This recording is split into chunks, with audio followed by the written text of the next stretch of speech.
Hello everyone, hope you are fine.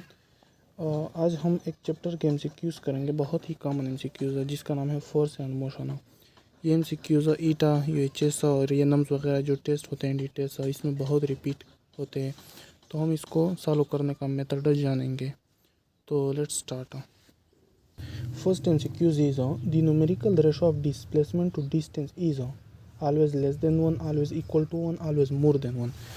तो ये पूछ रहा है कि डिस्प्लेसमेंट, यहाँ पे वेक्टर साइन मतलब डिस्प्लेसमेंट हो, डिवाइड बाय डिस्टेंस हो, इसका न्यूमेरिकल रेशो क्या आएगा। ठीक है, तो हम इसको सॉल्व करते हैं। देखो डिस्प्लेसमेंट क्या है। फॉर एग्जांपल यहाँ पे एक पॉइंट है, यहाँ पे एक पॉइंट है, यहाँ पे एक पर्सन है। ठीक है, ये ऐसे आके ऐसे आके ऐसे ऐसे ऐसे ऐसे ऐसे यहाँ पे पहुँच गया। ठीक है, तो ये इसका क्या हो गया, ये एक्चुअल पाथ जो इसने ट्रेवल किया इसका क्या हो गया, डिस्टेंस हो गया। अब इस पर यहाँ पे आप डिस्प्लेसमेंट कैसे मालूम करोगे।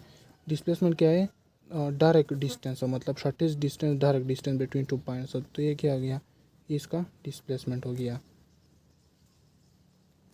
ठीक है, फॉर एग्जांपल देखो ये पथ क्या है, लंबा है ना, लंबा है। अगर ये यहाँ पे चलता है ऐसे ऐसे, फिर भी ये लंबा था। ठीक है, तो ये पथ क्या है, या ये ऐसे चलता है ऐसे, फिर भी ये पथ लंबा है ना इससे। तो ये पथ क्या है, ये लंबा है, और ये क्या है, ये छोटा है। फॉर एग्जांपल ये पथ क्या है, 4 मीटर लेट्स से, और ये पथ क्या है, ये हमारे पास है 2 मीटर। ठीक है, तो हम इसका रेशो इसी तरह मालूम करेंगे। देखो ऊपर क्या है, ऊपर डिस्प्लेसमेंट है, डिस्प्लेसमेंट क्या है 2। ठीक है, और नीचे क्या है, डिस्टेंस, डिस्टेंस क्या है 4। इसको कैंसिल करो, ये 1 डिवाइड बाई 2 आएगा, इससे आएगा 0.5। ओके, अब दूसरा केस ये भी हो सकता है कि ये पर्सन डायरेक्टली यहाँ से शुरू हो जाए और यहाँ पे आ जाए। ऐसा नहीं आए बल्कि डायरेक्टली आ जाए। ओके, डायरेक्टली आ जाए। तो ये क्या हो गया, ये अगर ये डायरेक्टली आ जाए तो यही डिस्टेंस हो जाएगा और यही डिस्प्लेसमेंट भी हो जाएगा। ओके, तो ये क्या आ जाएगा, फॉर एग्जांपल ये डायरेक्टली आ जाए तो ऊपर डिस्प्लेसमेंट भी 2 है और नीचे डिस्टेंस भी 2 है। तो ये क्या आएगा 1। इसका क्या मतलब हुआ कि डिस्प्लेसमेंट बटा हुआ डिस्टेंस का रेशो या तो 1 से कम आएगा, तो वो यहाँ पे 1 से कम आ गया ना, या 1 के बराबर आएगा। समझ में आ गया। अब यहाँ पे एक दूसरा एमसीक्यूज भी बन सकता है कि अगर वो पूछे कि डिस्प्लेसमेंट बटा हुआ डिस्टेंस का रेशो, नहीं बल्कि डिस्टेंस बटा हुआ डिस्प्लेसमेंट का रेशो क्या आएगा। तो ये क्या आएगा, डिस्टेंस, डिस्टेंस ऊपर लिख दो 4 और नीचे डिस्प्लेसमेंट लिख दो, यहाँ पे ये डिस्प्लेसमेंट है 2। तो ये क्या आएगा 2। और दूसरा ये भी हो सकता है कि डायरेक्ट आ जाए तो यहाँ पे 1 आ जाएगा। तो डिस्प्लेसमेंट बटा हुआ डिस्प्लेसमेंट क्या आएगा, या तो 1 से ज़्यादा आएगा, यहाँ पे 1 से ज़्यादा है ना, और या 1 के बराबर आएगा।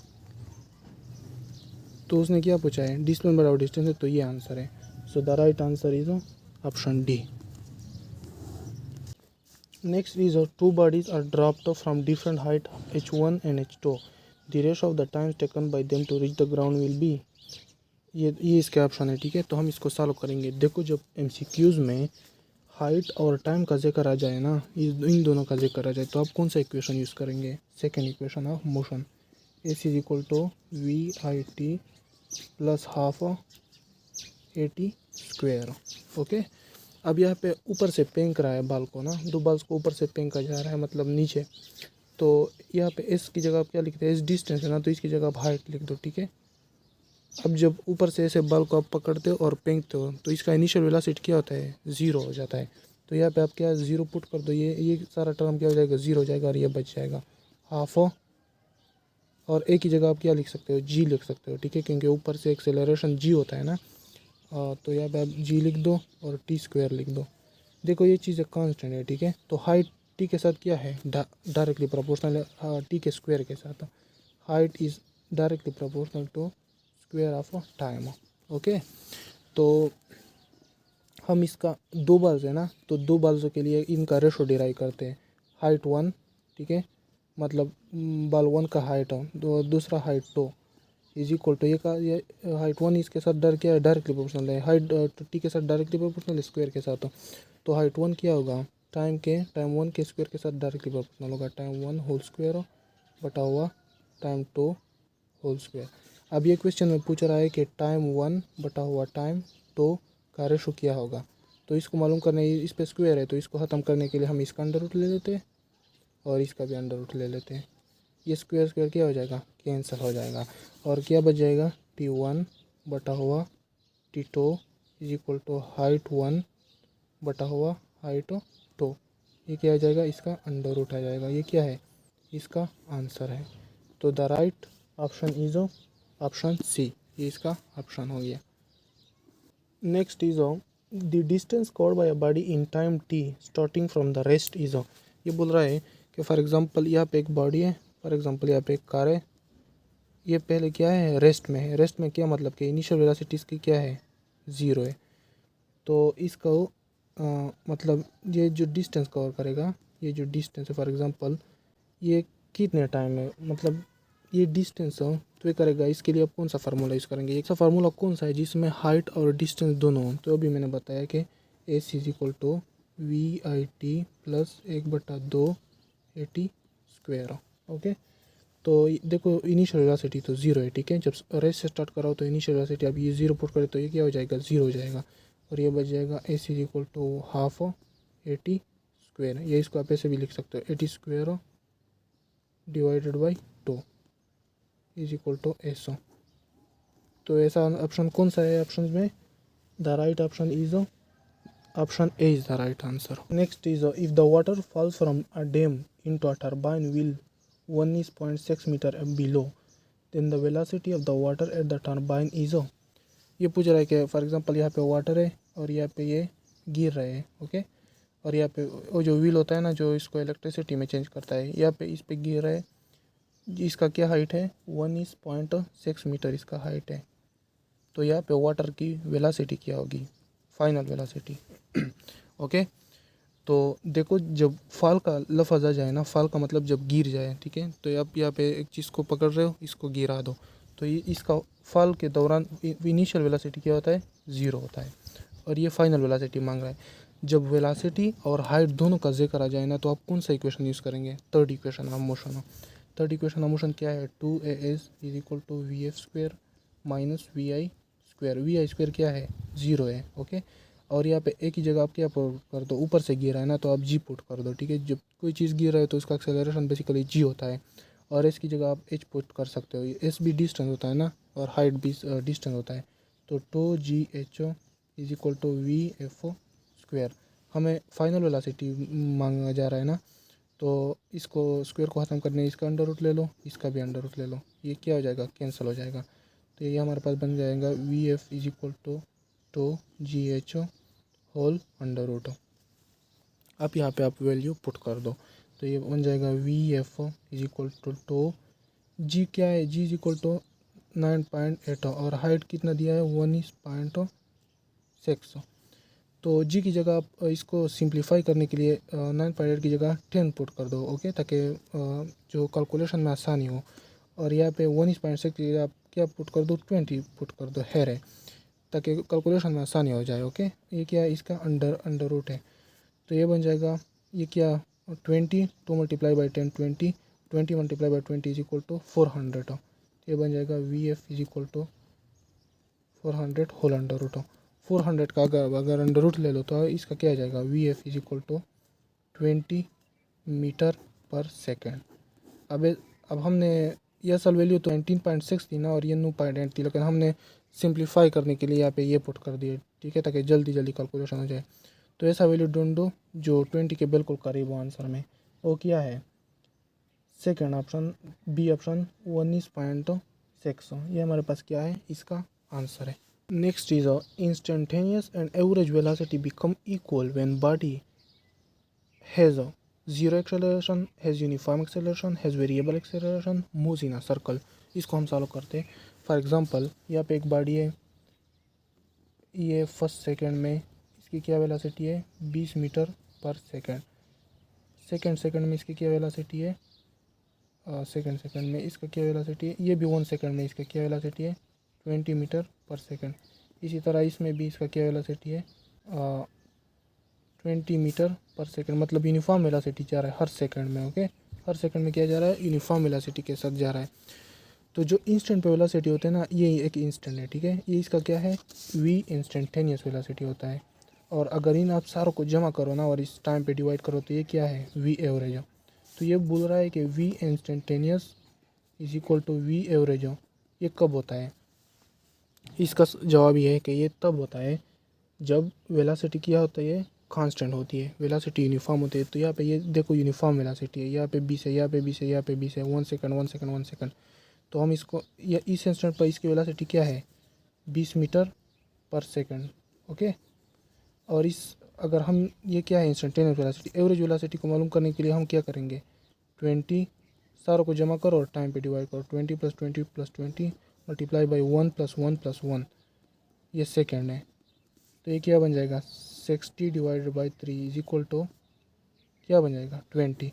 तो वी एवरेज भी क्या आ गया, वी इंस्टेंटेनियस के बराबर आ गया।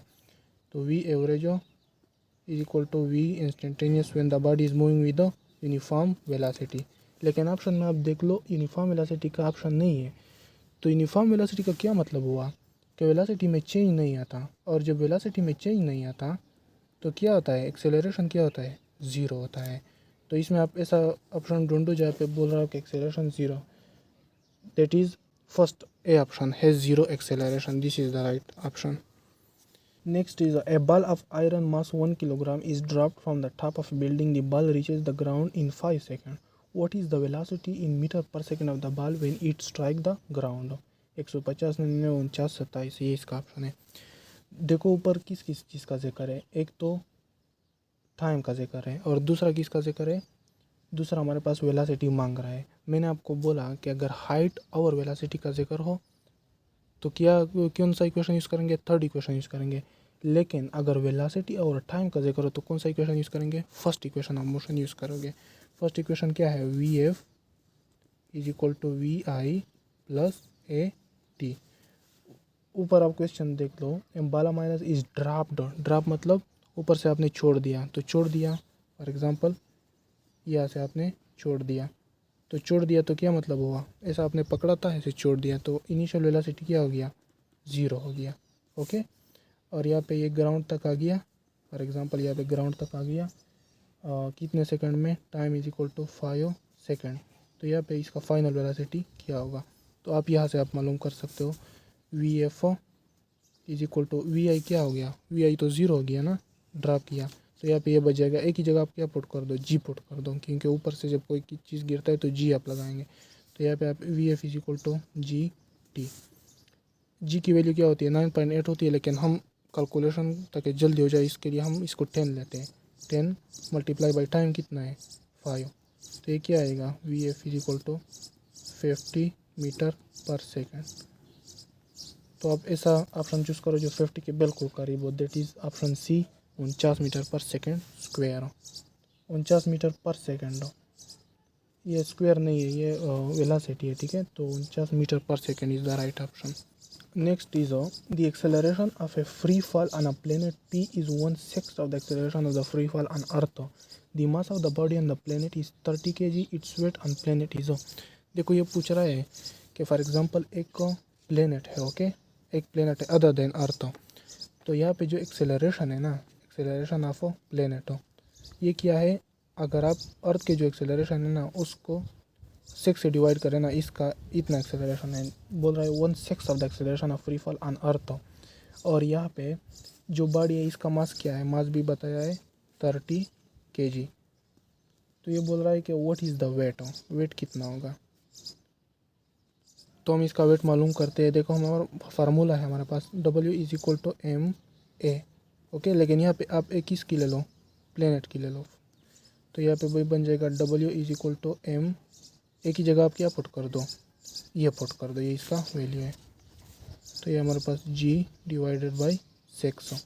अब W is equal to M की कितना दिया है 30 मल्टीप्लाई बाई G को 9.8 है ना, लेकिन हम इसको सिंप्लीफाई करने के लिए 10 ले लेते हैं, 600 चिकन 6 5 6 300 5 10 इज इक्वल टू 50, तो W is equal to 50 newton, 50 newton के करीब जो ऑप्शन होगा वही ठीक होगा।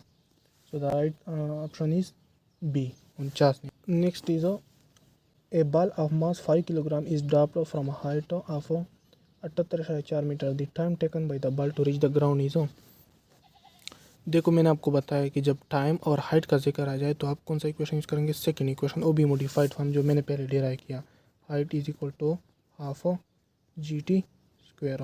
हमसे क्या मांग रहा है, टाइम मांग रहा है, तो टाइम को आप यहाँ पे अकेला छोड़ो, बाकी चीज़ों को वहाँ पे ले जाए।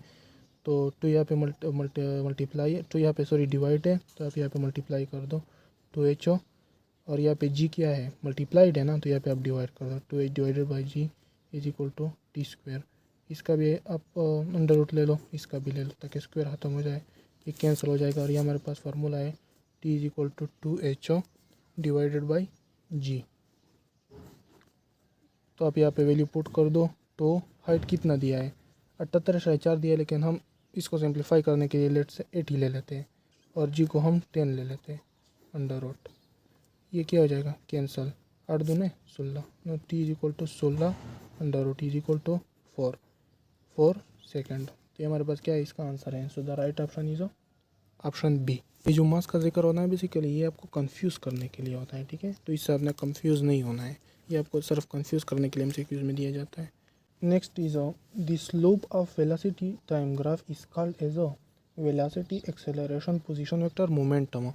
इसको हम सॉल्व करते हैं। ये बोल रहा है कि ये फॉर एग्जांपल एक ग्राफ है, ओके, और ये कौन सा ग्राफ है, वेलोसिटी टाइम ग्राफ। यहाँ पे वेलोसिटी लिख दो और यहाँ पे क्या लिख दो, टाइम लिख दो। तो इसका स्लोप किसके बराबर होगा, देखो स्लोप किसके बराबर होता है ये हमें पता होना चाहिए। Slope is equal to tangent theta, और टेंजेंट थीटा किसके बराबर होता है, जो वर्टिकल चीज़ होती है उसको आप हॉरिजॉन्टल पे डिवाइड कर दो, तो ये क्या हो जाएगा, स्लोप आ जाएगा। तो वर्टिकल क्या है, वेलोसिटी है, और हॉरिजॉन्टल क्या है, वेलोसिटी सॉरी टाइम है। तो वेलोसिटी बटा हुआ टाइम किसके बराबर होता है, चेंज इन वेलोसिटी पर यूनिट टाइम किसके बराबर होता है, एक्सेलरेशन के। तो ये क्या आ जाएगा, acceleration is the right answer, option B. Next is area under velocity time graph is पहले स्लोप मांग रहा था, अभी मांग रहा है एरिया। तो area under velocity time graph is velocity acceleration distance none. फिर से हम उल्टा करते हैं, ये हमारे पास वेलोसिटी टाइम ग्राफ है, वेलोसिटी और टाइम। ये बोल रहा है कि ये एरिया किसके बराबर होता है, ये एरिया किसके बराबर है। देखो हमें पता है कि एरिया किसके बराबर होता है, लेंथ ज़रबे वेट। यहाँ पे लेंथ क्या है, वेलोसिटी, तो area is equal to velocity multiply by, और वेट क्या है, वेट टाइम। तो वी ज़रबे टी किसके बराबर होता है, देखो velocity is equal to distance पर यूनिट टाइम। ये यहाँ पे डिवाइड है ना, तो इसको आप यहाँ पे मल्टीप्लाई कर दो, यहाँ पे टी यहाँ पे टी, ये कैंसल, और distance is equal to velocity time. तो v मल्टीप्लाई बाई टी किसके बराबर होता है, डिस्टेंस के बराबर होता है। So the right option is option C. Okay, हम लास्ट 2 MCQs करेंगे बस फिर, ओके। तो next is a bomber drops a bomb when it is vertically above the target, it misses the target because of vertical component, X component of velocity, और none है, force of gravity भी है। तो इसको हम solve करते हैं। बोल रहा है, ठीक है, कि फॉर एग्जांपल यहाँ पे एक प्लेन है, ठीक है, लेट्स से यहाँ पे एक प्लेन है, क्या है, यहाँ पे एक प्लेन है, ये से जा रहा है, ओके, और यहाँ पे फॉर एग्जांपल एक टारगेट है, यहाँ पे क्या है, एक टारगेट है। तो ये जो प्लेन ऐसे जा रहा था बिल्कुल जब टारगेट के ऊपर आ गया ना, तो यहाँ पे इसने किया फेंका, बम फेंका। देखो ये तो बिल्कुल इसके ऊपर था ना, फिर भी जब उसने बम फेंका, बम ने ये टारगेट मिस कर दिया। तो क्वेश्चन में पूछा है कि क्यों मिस कर दिया, इसलिए मिस कर दिया कि ये तो बिल्कुल इसके ऊपर है ना, लेकिन ये तो जा भी रहा है, ओके, तो ये जा भी रहा है। तो ये जब जा रहा है इसने बम फेंका, तो ये बम चाहेगा कि मैं इसके साथ ऐसे ही चला जाऊँ, ठीक है, इसको बोलते हैं लॉ ऑफ इनर्शिया। तो ये बम चाहेगा कि मैं इसके साथ ही ऐसे चले जाऊँ, ठीक है, ये मतलब मैं अपनी मोशन कंटिन्यू रखूँ। तो ये थोड़ी देर इसके साथ चलेगा और फिर ड्रॉप हो जाएगा, ठीक है, ये लॉ ऑफ इनर्शिया है। तो ये बम ये पाथ फॉलो करेगा और यहाँ पे गिर जाएगा, और टारगेट क्या हो जाएगा, मिस हो जाएगा।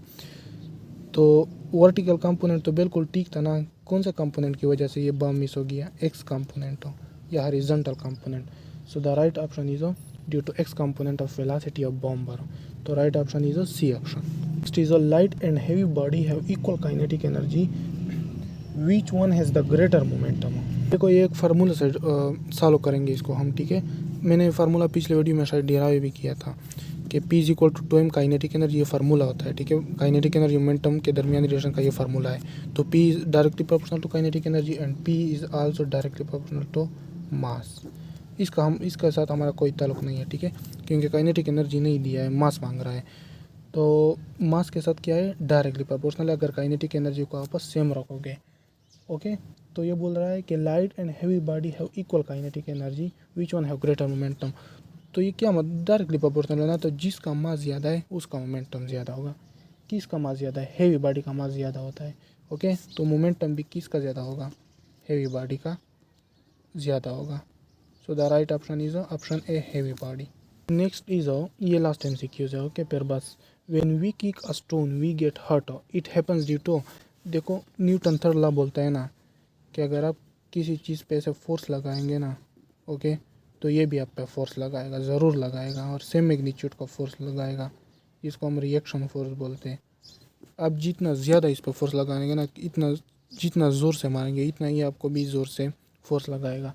तो आप जब एक स्टोन को किक करते हो, एक पत्थर को किक करते हो, तो आप उस पर बेसिकली क्या लगाते हो, पाव से फोर्स लगाते हो ना, तो ये भी आपको रिएक्शन में क्या देगा, फोर्स देगा। तो और आप इससे क्या होगे, हर्ट हो जाओगे, आपको दर्द होगा। तो the right option is option C, ये क्या हो जाएगा, रिएक्शन की वजह से आपको हर्ट होगा। तो ये था हमारा लेक्चर हो। मेरा गोल ये था कि आपको सिर्फ आइडिया हो जाए कि इस MCQs को सॉल्व कैसे करेंगे ईटा या UHS वगैरह में। इसके MCQs सॉल्यूशन के लिए ये बहुत ही कम MCQs मैंने आपको किए हैं। So hope you get that.